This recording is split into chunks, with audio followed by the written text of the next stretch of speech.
Dit is daardie eerste Sondag aand direk na Jesus se opstanding uit die dood, dat hy self genooid, as jy wil, ongenooid, by sy disippels opgedaag het. Nou my maat vir my geleer in my kinderjare, 'n mens klop voordat jy by mense sommer net in die huis instap. Jesus het nie die tyd, die luukse gehad om daardie aand te klop nie. Jy sien, sy disippels was bang, hulle was vreesbevange, hulle het agter geslote deure weggekruip. Dit wat dikwels met mense gebeur, ons word vasgekeer in ons eie ruimtes waar ons wegvlug van ander af. Dit was die disippels se lot. Kom ons lees eers Johannes 20 vanaf vers 19 tot 29 met mekaar saam. Daardie Sondag aand was die disippels by mekaar.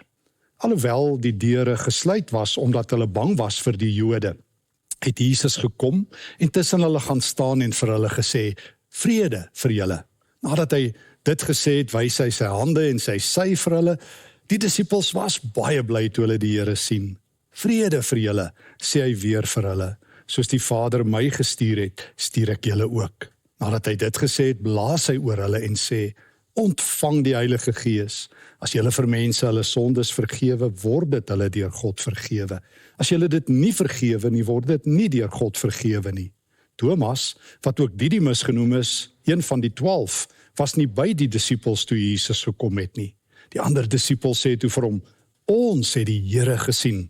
Maar, hy sê vir hulle, as ek nie die merke van die spykers in sy hande sien, en my vinger in die merke van die spykers steek, en my hand in sy sy steek nie, sal ek nooit glo nie. 3 dae later was Jesus se disippels weer by mekaar, en Thomas was by hulle. Hoewel die deure gesluit was, het Jesus gekom en tussen hulle gaan staan en gesê, vrede vir julle. Daarna sê hy vir Thomas, bring jou vinger hier en kyk na my hande, en bring jou hand en steek hom in my sy, en moenie langer ongelowig wees nie, maar wees gelowig. En Thomas sê vir hom, my Here en my God. Toe sê Jesus vir hom, glo jy nou omdat jy my sien? Gelukkig is die wat nie gesien het nie, en tog glo. Nou ja, ons sê vir mekaar, geslote ruimtes is wegkruipplekke, totdat Jesus opdaag. Dit is so, dat ons almal dikwels wegkruip. Partykeer is ons vlugtelinge van ander mense af. Partykeer is ons vlugtelinge weg uit die lewe. Partykeer vlug ons van onsself. Maar op een of ander manier het ons almal die geneigtheid om partykeer net te probeer wegkom van onsself, van hulle af, van almal af. En partykeer word dit 'n lewenslange vlugtog weg. En ons probeer onveilige, as jy verstaan, veilige ruimtes vir onsself skep, waar niemand van ons weet nie, waar ons met ons eie hartseer en partykeer ontnugtering of is dit verbittering, eenkant kan saamleef. Maar dis nie gesond nie, dis nie goed nie. Dis daarom dat Jesus opdaag. Hy ken ons wegkruipplekke. Hy weet waar ons skuil. Donker is nooit donker genoeg vir hom nie. Vlug is nooit wegvlug van hom af nie. Kruip is nooit wegkruip vir Jesus nie. Rugdraai op Jesus is nooit op pad weg van hom af nie. Jesus spesialiseer in die feit dat hy ongenooid, as jy wil, selfgenooid in sy perspektief opdaag in wegkruipplekke. Ek onthou my kinderjare, het ons altyd wegkruipertjie gespeel. En dan was die ding dat jy jouself moes gaan blok, dan sê jy 1, 2, 3 blok myself, dan kon die ou wat die wegkruipers moes soek, hulle nie opspoor nie. Nie met Jesus nie, hy vind elkeen na wie hy soek. Daardie eerste Sondag aand stap Jesus vrees uit die pad. Want dit is sy disippels se probleem, hulle is bang. Die eerste aanddiens se kerkdeure is gesluit. By wyse van Spreuke is die bordjie wat opgebring is aan die binnekant, net bang mense welkom, wegkruipers, vlugtelinge, yesterday's heroes as jy wil. En dan stap Jesus vrees uit die pad, selfgenooid stap hy binne, want Jesus weet, vrees en geloof is nie bure nie. Hy weet, bang wees en bly wees kan nooit in dieselfde asem gebeur nie. Vrees is 'n dodelike emosie, sielsdodend, as ek mag sê. Dit steel jou vreugde, jou suurstof, jou lig, jou hoop, jou lewe, jou geloof. Dit steel alles. En daarom kom Jesus en hy stap vrees uit die pad. Hy doen iets merkwaardig in die eerste aantal verse. Hy kom tussen sy disippels staan met sy deurboorde hande wat hy in die lug opsteek as hy sê, vrede vir julle. 2 keer sê Jesus vir sy bang disippels as hy opdaag, vrede vir julle. Nou, het jy geweet die Jode in die tyd van die Nuwe Testament, wanneer hulle op reis was, en jy op die pad geloop het en iemand van vooraf aangestap kom, het jy so 20-30 tree van die persoon af, jou regterhand in die lug gesit en gesê, shalom. Jou regterhand is jou veghand. Dis die hand waarmee jy jou swaard trek of jou dolk, en dit wys ek is ongewapend. So staan Jesus, die Here, daar die eerste Sondaгаand voor sy bankkerk. En wat sien hulle? Hulle sien die spykermerke. Hulle sien die wonde. Dit het nog nie littekens geword nie. Hulle sien, dis hulle Here. Hy dra die handtekening van sy offer aan die kruis. Die opgestane Here sterf nie net vir ons sondes nie, hy sterf vir ons.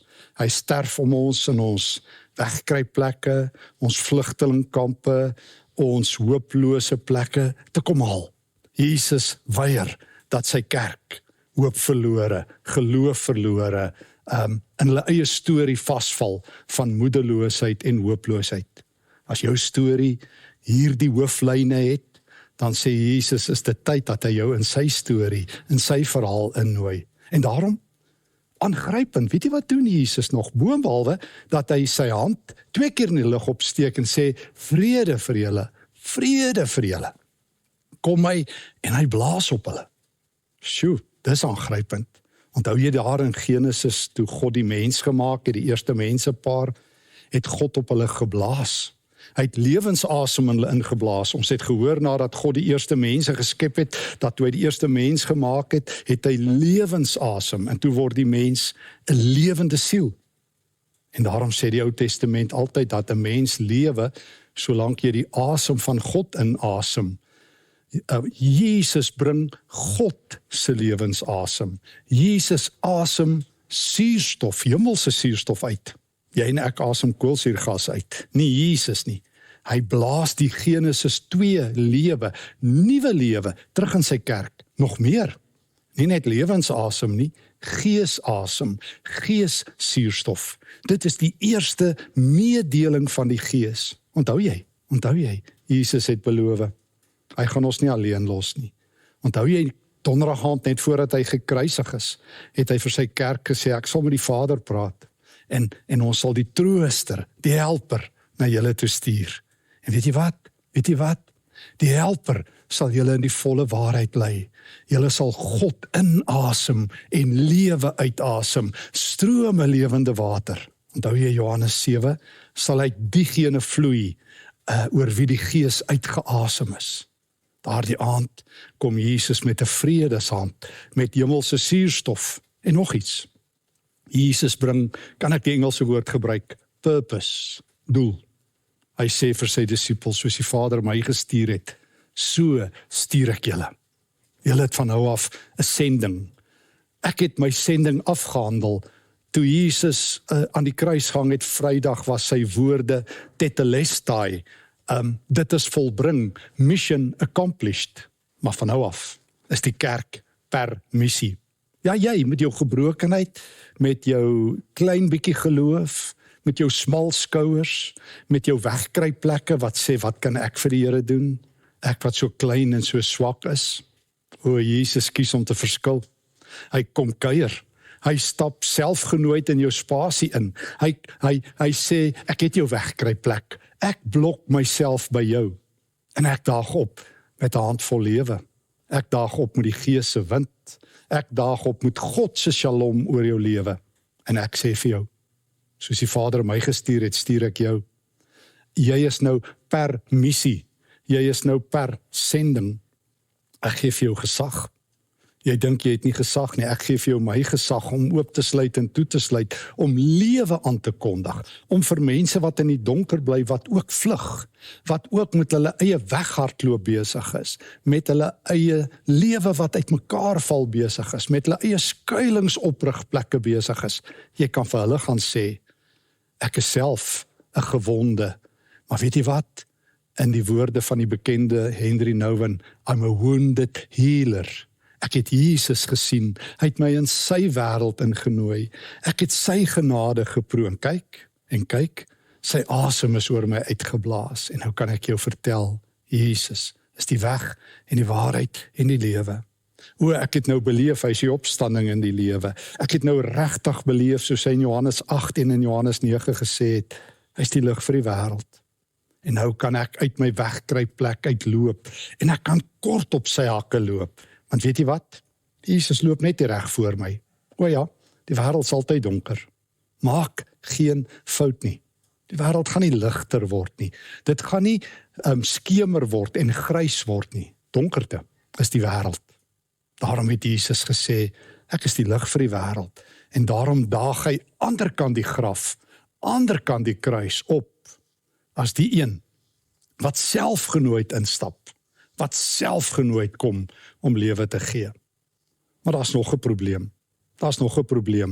Onthou jy toe ons die teks gelees het in Johannes 20, vanaf vers 25 tot 29, was daar 'n wegkruiper. En dis ons tweede belangrike punt. Wegkruipers word gevind en oorlaai met hemelse goedheid. Dit was die disippels wat in klein geloof weggekruip het. Maar Thomas het 'n groter probleem. Hy het by wyse van spreuke sy geloof verloor. Twyfel het hom beetgepak, tot die mate dat hy nie eers die eerste Sondaгаand by die wegkruipende disippels aanwesig was nie. Hy het uitverloor op die groot oomblik, toe Jesus uitgeroep het, vrede, vrede, toe hy die Gees se asem uitgeblaas het, toe hy sy hande gewys het en doel en mening en betekenis aan die disippels se lewe gegee het. Thomas was nie daar nie. Wat 'n duur prys. Hoe sleg moet dit met jou gaan, dat jy nie eers saam met ander stikkende mense mee wil sit nie, dat jy wil sê, my lot is die swaarste van almal. Ek het my geloof verloor. Maar Jesus doen iets merkwaardig, want twyfelende soos Thomas word nooit deur Jesus afgeskryf nie. Daai eerste Sondagaand na die tyd toe die disippels vir Thomas raakloop en hulle hom vertel, ons het die Here gesien, was daar 'n nuwe storie in hulle lewe, 'n nuwe narratief. Nee, hulle het nie Jesus in hulle narratief ingenooi nie, hulle deel van syne geword. Groot verskil. Hulle het nie Jesus in hulle storie ingenooi nie, hulle storie was stikkend. Hulle het uit hulle storie in Jesus ingegroei. Hulle wou nie meer wegkruip nie. Hulle wou nie meer met hulle seer lewe nie. En hulle het vir Thomas vertel, dit wat Maria Magdalena ook gesê het, ons het die Here gesien, die verhaal van Paasfees, die verhaal van opstandingssondag. En toe sê Thomas, nee, julle dink so, ek sal nie glo nie, totdat ek nie by wyse van spreuke 'n postmortem op Jesus gedoen het nie, totdat ek nie my hande in sy spykermerke gesteek het van sy hande en my hande in sy sy gedruk het nie, sal ek nooit glo nie. Soos baie mense is Thomas se wegkruipplek, verlore geloof, geen geloof, opgegee op geloof, gewese kerkmens, klaar, ontnugter, realis. Dit is alles nonsens. Daardie man aan die kruis gaan nie opstaan nie. Dit is alles veeverhale, totdat ek nie met my rasionele brein, my rasionele, by wyse van spreuke nadoodse ondersoek gedoen het nie, sal ek nie glo nie. Jy sien, ons rasionele mense, wil Thomas sê mos, sien is glo. Goeie nuus. Daar's 'n tweede Sondagaand, 8 dae later, onthou Jode tel inklusief. So dis die volgende Sondagaand, is die disippels weer by mekaar. En die volgende oomblik, kan jy dit glo, daag Jesus weer op. Sondagaand 2 is ondersoekdag en twyfel wegjaagdag. Want jy sien, Jesus kom op Sondagaand 2, kom hy vir Thomas, en hy kom vir hom met genade. Ek onthou altyd as as die mense op skool of op universiteit maar sê, ons kom vir iemand, dan het hulle bedoel huis in die moeilikheid. Nee, nie wanneer Jesus kom nie. Hy kom vir Thomas, en hy daag op vir Thomas. In die groot skare, en sal Jesus een persoon uitkies. Dalk weet jy dit, dalk het jy dit al ervaar, dat daar waar jy weggekruip het tussen groot skares in 'n kerk miskien eendag, het Jesus jou opgespoor, het hy die evangelie na jou toe gebring. Daardie tweede Sondag aand is vir Thomas bedoel. Dit is wegjaag van twyfeldag. Jesus se eerste woorde is, Thomas, kom doen jou mediese ondersoek op my, bring jou hande, kom ondersoek my wonde. Dis nie 'n spook wat voor jou staan nie, dis ek Jesus. Dieselfde Jesus wat vir Lazarus uit die dood opgewek het, waarvan jy weet. Dieselfde Jesus wat op die see geloop het daar in Johannes 6, soos wat jy weet. Ek is dieselfde Jesus wat vir duisende mense kos gegee het, wie se hart gebreek het vir die Samaritaanse vrou in Johannes 4, wat gekom het om lewe in oorvloed te gee. Thomas, dis ek. En dan in een oomblik verkrummel Thomas. Val hy aan Jesus se voete neer. En dit word my woorde ook, my geslote ruimtes verkrummel met die woorde, my Here en my God. Dis wat Thomas sê, vergeet Here, verskoon Here, ignoreer Here dat ek gesê het, ek sal nie glo nie. O Here, ek het gesien en nou glo ek. Ja, en dan sê Jesus hom, geseënd is jy Thomas, maar meer geseënd is die wat glo en sien, wat die woord hoor en dit in hulle harte bære. Want jy sien dis Jesus, mag ek sê, in technicolor, in volkleur. Dit is Jesus, wat homself altyd nooi na geslote ruimtes toe. Dit is Jesus wat graag geslote deure oopmaak. Hy het 'n loper na jou hart toe. Hy het 'n loper na jou emosies toe. Hy kan die deure oopsluit. Hardloop, Jesus hardloop saam. Vlug, hy vlug saam. Hy vlug, want hy kom vir jou met 'n handvol genade. Hy kom soos hy na die disippels toe gekom het, met sy gees op sy asem. Hy kom met sy vredeshand oor jou. Hy sê, jy het ver genoeg gevlug. Jy het seer genoeg. Jou skouers is te smal vir al jou laste. Mag ek jou help? Mag ek selfgenooid in jou lewe instap? Met my vrede, met my asem, met my doel vir jou lewe. En sê jy, die lewe is so hard, jy is so hard gestamp, jy is soveel keer onderste bo geloop, in die stof geloop, ontnugter, dalk deur kerkmense, deur wie weet wie, dat jy jou geloofprys is. Jesus sê, ek kom vir jou. Jou klein geloof kan my nie genoeg skok, dat ek opgee nie. Na die kruis kan niks Jesus meer skok nie. Hy weet tot watter dieptes van boosheid mense bereid is om te gaan. Hy weet hoe liefdeloos mense kan wees. Hy weet hoe wreed die lewe is en hoe hard die lewe is. Is dit nie die Hebreërskrywer wat vir ons gesê het, hy het in elke opsig gelyk aan ons geword, sodat hy met ons medelee kan hê, uitgesonderd die sonde. Hy is 'n hoëpriester wie se hart breek as ons harte breek, wie se liefde lek as ons swaar kry na ons kant toe. En daarom kom staan Jesus vandag hier by jou en my, in hierdie oomblikke, en hy sê vir my, geslote deure, ek het die loper van liefde, om jou deure oop te sluit, om vir jou vrede te gee, my gees opnuut vir jou te gee, my vrede en my doel oor jou lewe uit te stort. En weet jy wat? Saam met Thomas is daar plek aan my voete vir jou wat wil uitroep, my Here en my God. Mag die Here se woord ook in my geslote wêreld indring, en mag ek en jy ook die vryheid, die vrede, die liefde van die Here in hierdie oomblikke in ons eie lewe ervaar. Kom ons bid saam.